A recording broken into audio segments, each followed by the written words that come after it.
ಇವಾಗ ನಾವು ವಿಧಾನಸೌಧಕ್ಕೆ ಬಂದಿದ್ದೀವಿ ನೋಡಿ ಗಾಯ್ಸ್. ನಾನು ನನ್ನ ಫ್ರೆಂಡ್ ಇವಾಗ ಬಂದ್ವಿ. ಇವತ್ತು ಎಕ್ಸಿಬಿಷನ್ ನಡೀತಿದೆ, ಸೊ ನೋಡೋಕ್ಕಂತ ಬಂದ್ವಿ. ಬಟ್ ಬುಕ್ ಫೇರ್ ನಡೀತಿದೆ, ಒಳಗಡೆ ನುಗ್ಗನ ಅಂದರೆ ನುಗ್ಗಕ್ಕಾಗ್ತಿಲ್ಲ. ಲೈನ್ ನೋಡಿದ್ರೆ ತಿರುಪತಿ ಲೈನ್ ಥರ ಜಾಸ್ತಿ ದೊಡ್ಡದಾಗೈತೆ ಗಾಯ್ಸ್. ಓಕೆ ಬನ್ನಿ ಹೋಗೋಣ, ಒಳಗಡೆಗೆ ಹೋಗಿ ಒಂದು ವೀಡಿಯೋ ಆದರೆ ಒಂದು ವೀಡಿಯೋ ಮಾಡೋಣ. Group photo guys. ವಿಧಾನಸೌಧ ಒಳಗಡೆ ಬಂದ್ರಿ ನೋಡಿ. ಇಷ್ಟೊತ್ತು ಅಲ್ಲಿ ಲೈನಲ್ಲಿ ಇದ್ದು ಇವಾಗ ಬಂದ್ರಿ ಗೈಸ್. ನೋಡಿ ಎಷ್ಟು ರಶ್ಶು, ಯಪ್ಪ ಮಾಡಿದೆ. ಇಟ್ಸ್ ಓಕೆ ಬಾ. ಫೈನಲಿ ಗೈಸ್ ಒಳಗಡೆ ಬಂದ್ರಿ, ಎಲ್ಲ ನೋಡ್ತಿದ್ದೀವಿ ಇಲ್ಲೆಲ್ಲ ನೋಡಿ ಗೈಸ್. ಸೊ ಇವಾಗ ಸ್ಟಾಲ್ಸ್ ಹಾಕಿದ್ದಾರೆ. ಸ್ಟಾಲ್ಸ್ ಒಳಗಡೆ ಹೋಗಿ ನೋಡಬೇಕು ಯಾವ್ಯಾವ ಬುಕ್ಸ್ ಐತೆ. ನಾನು ಆ್ಯಕ್ಚುಲಿ ಬುಕ್ಸ್ ಏನು ಜಾಸ್ತಿ ಓದೋಕ್ಕೆ ನಾನು ಇಷ್ಟಪಡಲ್ಲ. ಅದನ್ನು ನಮ್ಮ ಅಕ್ಕ ಬೇರೆ ಅಂದವಳೆ, ನಿಂಗೆ ಯಾವ ಬುಕ್ ಇಷ್ಟ ಆದರೆ QR ಕಳಿಸು, ಪೇ ಮಾಡ್ತೀನಿ ಅಂತ. ನಾನು ಅಂದೆ ನನ್ನ ಮುಖ ನೋಡಿ ನಿಂಗೆ ಅನಿಸ್ತಿದ್ಯಾ ನಾನು ಬುಕ್ ತಗೊಂಡು. ಸಾನ್ನಿಧ್ಯ ಫುಲ್ ಇಷ್ಟ. ನನಗೆ ಲಾಕ್ಡೌನ್ಕಿಂತ ಮುಂಚೆ ಇಷ್ಟ ಆಗ್ತಿತ್ತು, ಬಟ್ ಅದಾದಮೇಲೆ ನಂಗೆ ಇಂಟ್ರೆಸ್ಟ್ ಎಲ್ಲ ಹೋಳಿಗೆ ಇಷ್ಟು ಹೊಸ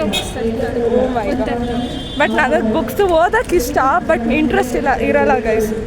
ಬೇಕಂದರೆ ಮನೆಯೆಲ್ಲ ಡೆಕೋರೇಟ್ ಮಾಡ್ತೀನಿ ಬುಕ್ಸಿಂದ, ಅದೆಲ್ಲ ಓದಲ್ಲ. ಧೂಳು ದುಮ್ಮು ಎಲ್ಲ ಅದಕ್ಕೆ ಸೇರ್ಕೊಂಡಿರುತ್ತೆ. ಇಲ್ಲೇನೋ ಪ್ರೋಗ್ರಾಮ್ ನಡೀತಿದೆ ಗೈಸ್ ನೋಡಿ. ಹಾಂ, ಇವಾಗಲೇ ಒಳಗಡೆ ಹೋಗ್ಬಿಟ್ಟು ಬಂದ್ರಿ. ಅಲ್ಲಿ ಇಲ್ಲಿ ನೋಡಿದ್ರೂ ಬುಕ್ಸು ತಿನ್ನಕ್ಕಂತ ಹುಡುಕ್ತಿದ್ರಿ ಗೈಸ್, ಎಲ್ಲೂ ಸಿಕ್ಕಿಲ್ಲ ಗೈಸ್. ಏನು ಮಾಡೋದಂತ ಗೊತ್ತಾಗಿಲ್ಲ. ಅದಕ್ಕೆ ಇಲ್ಲೇನೋ ಪಕ್ಕದಲ್ಲಿ ಒಂದು ಪಾರ್ಕ್ ಥರ ಕಾಣಿಸ್ತು ಗೈಸ್. ಬಂದ್ಬಿಟ್ರಿ ನಾನು ನನ್ನ ಫ್ರೆಂಡು. ಅಲ್ಲಿ ನನಗೆ ನನ್ನ ಫ್ರೆಂಡಿಗೆ ಬುಕ್ಸು ಓದೋಕ್ಕೆ ಅಷ್ಟು ಆಗಲ್ಲ. ಸೊ ಇರೋ ಸಿಲೆಬಸ್ಸನ್ನು ಕಂಪ್ಲೀಟ್ ಮಾಡಿದ್ವಿ. ಇರೋ ಸಿಲೆಬಸ್ಸೇ ನನ್ನ ಕೈಯಲ್ಲಿ ಓದೋಕ್ಕಾಗ್ತಿಲ್ಲ. ನನ್ನ ಫ್ರೆಂಡ್ ಹೆಂಗೋ ಕಂಪ್ಲೀಟ್ ಮಾಡಿಬಿಟ್ಲು. ಸೊ ಆ ಬುಕ್ಸೇ ಸಾಕು, ಬೇರೆದು ಯಾವುದು ಬೇಕಾಗಿಲ್ಲ. ಇಲ್ಲಿ ನೋಡಿ ಗೈಸ್, ಚಿಕ್ಕ ಮಕ್ಕಳೆಲ್ಲ ವಾಟ್ರಲ್ಲಿ ಆಟ ಆಡ್ತಿದ್ದಾರೆ ನೋಡಿ ಗೈಸ್.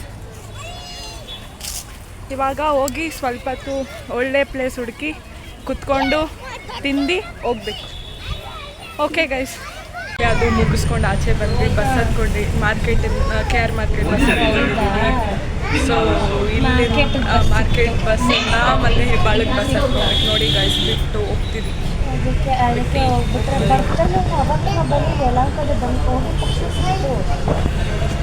ಇವಾಗ ಮನೆಗೆ ಪ್ರಯಾಣ ಮಾಡಬೇಕು. ಖತಮ್.